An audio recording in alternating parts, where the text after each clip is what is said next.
सत्ता की बहुमत के लिए मध्य प्रदेश में हो रहे 28 सीटों के उपचुनाव का प्रचार आज शाम 5 बजे थम जाएगा। छत्तीसगढ़ में भी प्रचार का आखिरी दिन आज है। प्रचार के आखिरी दिन बीजेपी और कांग्रेस मुद्दों का आखिरी दांव चलेंगे।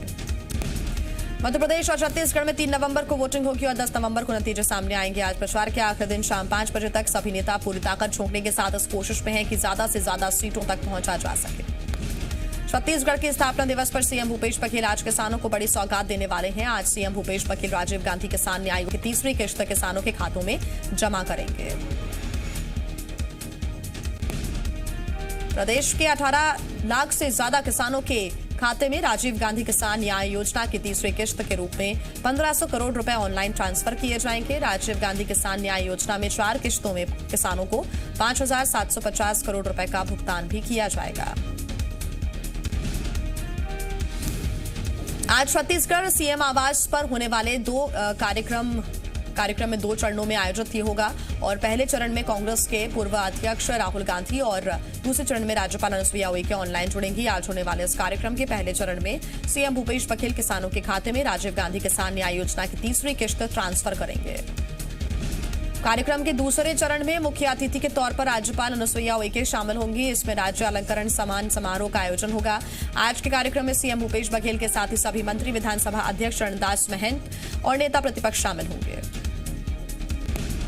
आज ही प्रदेश को फोर्टिफाइड राइस वितरण योजना का कार्यक्रम भी आयोजित करना है, तो वहीं Swami Atmanand English medium school योजना और 30 नगरीय स्लम एरिया में मोबाइल हॉस्पिटल और लेबोरेटरी का शुभारंभ होगा। आज ही राम वन गमन पथ टूरिज्म सर्किट का शिलान्यास और टूरिज्म रिजॉर्ट का लोकार्पण होगा।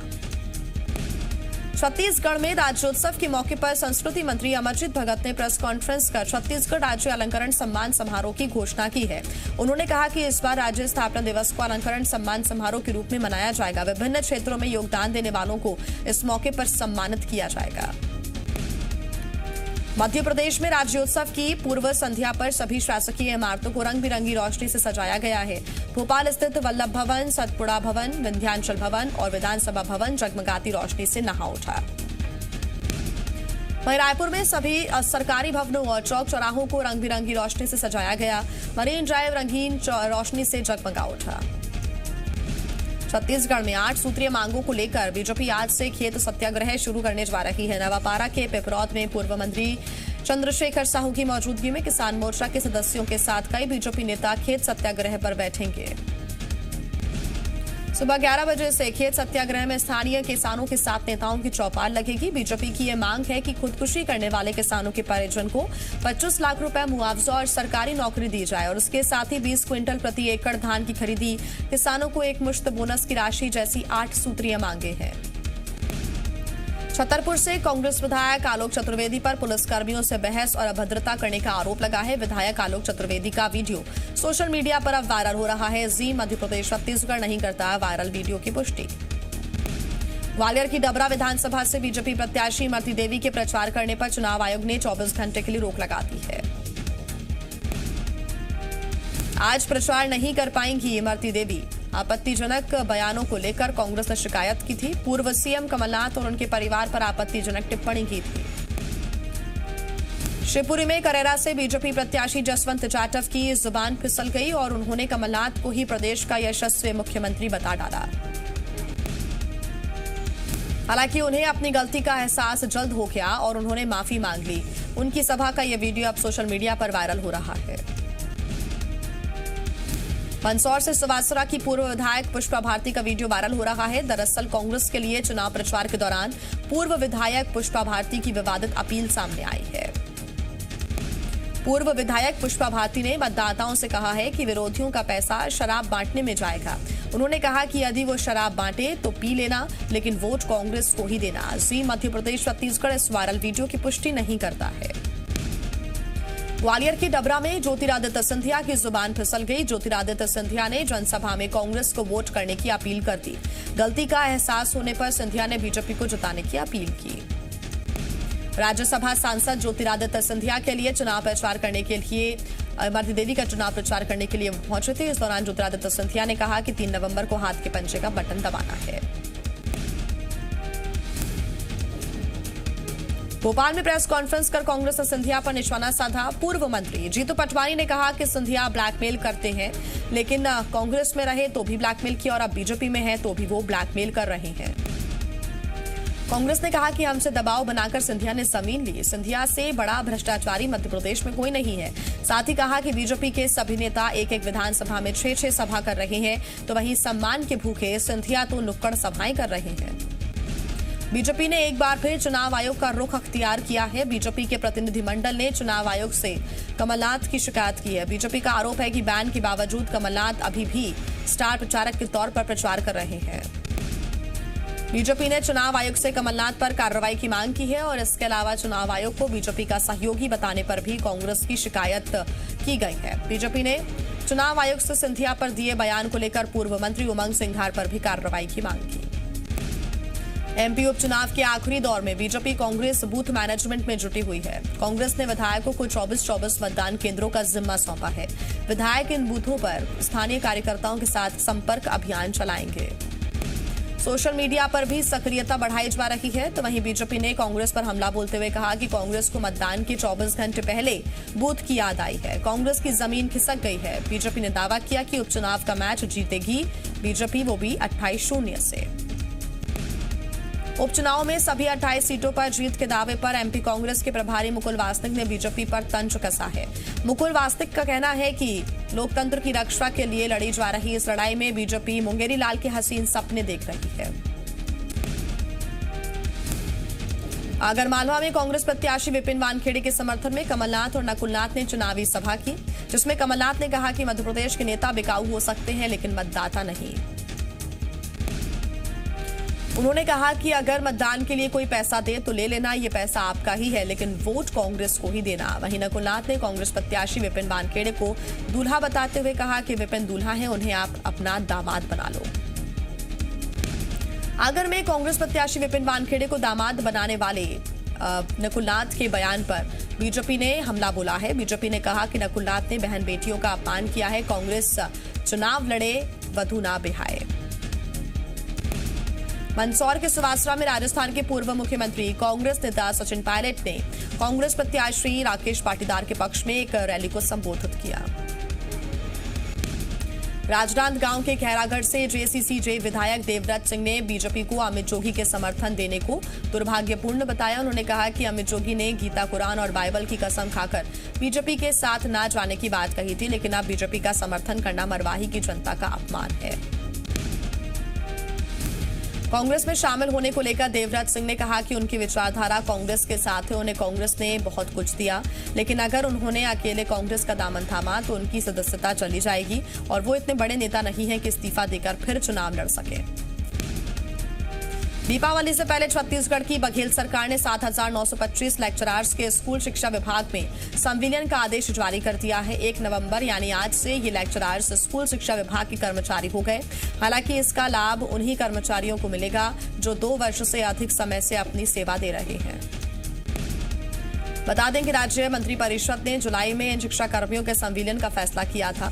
सरकार के इस फैसले से 2 वर्ष की सेवा पूरी कर चुके शिक्षा कर्मियों के संविलियन का रास्ता साफ हुआ था। तो वहीं इससे पहले राज्य सरकार ने 8 वर्ष की सेवा पूरी कर चुके शिक्षा कर्मियों का भी संविलियन किया था। छतरपुर में एक बस से 26,50,000 रुपए जब्त किए गए हैं। एक युवक को भी हिरासत में पुलिस ने लिया है। भगम्बा थाना क्षेत्र के घुवारा में एफएसटी की टीम ने यह कार्रवाई की। आयकर विभाग को इसकी जानकारी दे दी गई है। शिवपुरी के कांकेर गांव में बिजली लाइन सुधारते समय प्राइवेट लाइन हेल्पर की मौत हो गई। इस घटना पर जमकर बवाल मचा। बताया जा रहा है कि बिजली सुधार के दौरान बिजली सब स्टेशन में फोन कर बिजली की लाइन बंद करवा दी गई थी, लेकिन इसके बाद भी तार में करंट दौड़ रहा था। मृतक का हाल देखने और परिजनों का हाल जानने सब स्टेशन में तैनात कर्मचारी जिला हॉस्पिटल पहुंचा और इस दौरान लोगों और मृतक के परिजनों ने उसे जमकर पीटा। पूरा वीडियो सोशल मीडिया पर वायरल हो रहा है। हालांकि जी मीडिया इस वायरल वीडियो की पुष्टि नहीं करता। Gariaband hit and run case में पुलिस ने एक आरक्षक को गिरफ्तार किया। आरक्षक बादल सुखदेव पर आरोपी की मदद करने और घटना की जानकारी छिपाने का आरोप है। मामले में 5 आरोपी पहले ही गिरफ्तार किए जा चुके हैं। आपको बता दें कि 26 अक्टूबर को 5 आरोपियों ने जानबूझकर ग्रामीणों को अपनी कार से टक्कर मार दी और इस हादसे में 11 ग्रामीण घायल हो गए थे। वहीं 4 साल के एक मासूम बच्चे की मौत हो गई थी। कवर्धा पुलिस को बड़े अंतर्राज्यीय गांजा तस्कर गिरोह का पर्दाफाश करने में सफलता मिली है। ट्रक से 455 किलो गांजे के साथ 3 आरोपियों को गिरफ्तार किया गया है। पुलिस मादक पदार्थों की अवैध तस्करी के खिलाफ अभियान चला रही है और इसी क्रम में पुलिस ने चिल्फी इलाके में एक ट्रक की तलाशी ली, जिसमें ट्रक के केबिन से गांजा बरामद हुआ है। जब्त गांजे की तकरीबन कीमत 45 लाख रुपए बताई जा रही है। बैतूल में किसान की हत्या का खुलासा हुआ है। 28 अक्टूबर को लापता किसान का शव पुलिस ने कुएं से बरामद किया है। साथ ही मामले का खुलासा करते हुए 3 आरोपियों को गिरफ्तार कर लिया गया है। पूरी वारदात मुल्ताई थाना क्षेत्र के शिरडी गांव की है, जहां जमीन और कुएं के विवाद में पड़ोसियों ने ही किसान की हत्या की और शव को बोरे में बांधकर पत्थर से बांधकर कुएं में डाल दिया। पड़ोसी को हिरासत में लेकर पुलिस ने कड़ी पूछताछ की तो सारा खुलासा हुआ। जांजगीर चांपा में सड़क किनारे खेल रहे 3 बच्चों को ट्रक ने टक्कर मार दी, जिसमें एक बच्चा गंभीर रूप से घायल हो गया, जिसे बेहतर इलाज के लिए बिलासपुर रेफर किया गया है। घटना के बाद से मौके पर ही ट्रक छोड़कर आरोपी फरार हो गया। नाराज ग्रामीणों ने ट्रक में जमकर तोड़फोड़ की। पिसौद गांव की पूरी घटना बताई जा रही है। मामला दर्ज कर पुलिस जांच में जुट गई है। इंदौर में क्राइम ब्रांच की टीम ने सर्वोदय नगर स्थित कपड़ा गोदाम पर छापा मारा है। पुलिस ने यहां से लाखों रुपए से नकली ब्रांडेड कपड़े जब्त किए हैं। दिवाली के त्योहार में लोगों को चूना लगाने के लिए व्यापारी नकली कपड़ों पर ब्रांडेड कपड़ों का टैग लगाकर बेचने की तैयारी में थे। आरोपियों ने बताया कि वो दिल्ली से सस्ते कपड़े लाता था और उसे ब्रांडेड बनाकर कई दुकान और शोरूम में सप्लाई करता था। बरामद कपड़ों की कीमत तकरीबन 50 लाख रुपए बताई जा रही है। बुरहानपुर में एक युवक ने अपने प्रेमिका के मामा की हत्या कर दी। मृतक को अपनी भांजी का प्रेम संबंध मंजूर नहीं था और इस बात के लिए वो लगातार मना कर रहा था। फिर क्या था, भांजी के प्रेमी ने मामा को रास्ते से हटाने के लिए हत्या कर दी।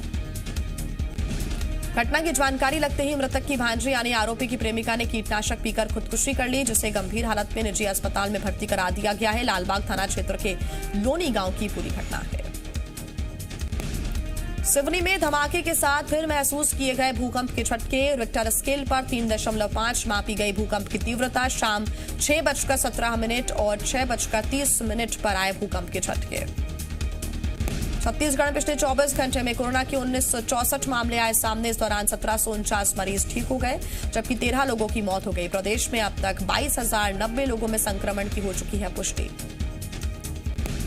बिहार विधानसभा चुनाव के दूसरे चरण के प्रचार के आखिरी दिन आज रैलियों का रविवार है। प्रधानमंत्री नरेंद्र मोदी आज बिहार में एनडीए की 4 रैलियों को करेंगे संबोधित। नीतीश कुमार और तेजस्वी यादव की भी आज बिहार में होंगी कई रैलियां।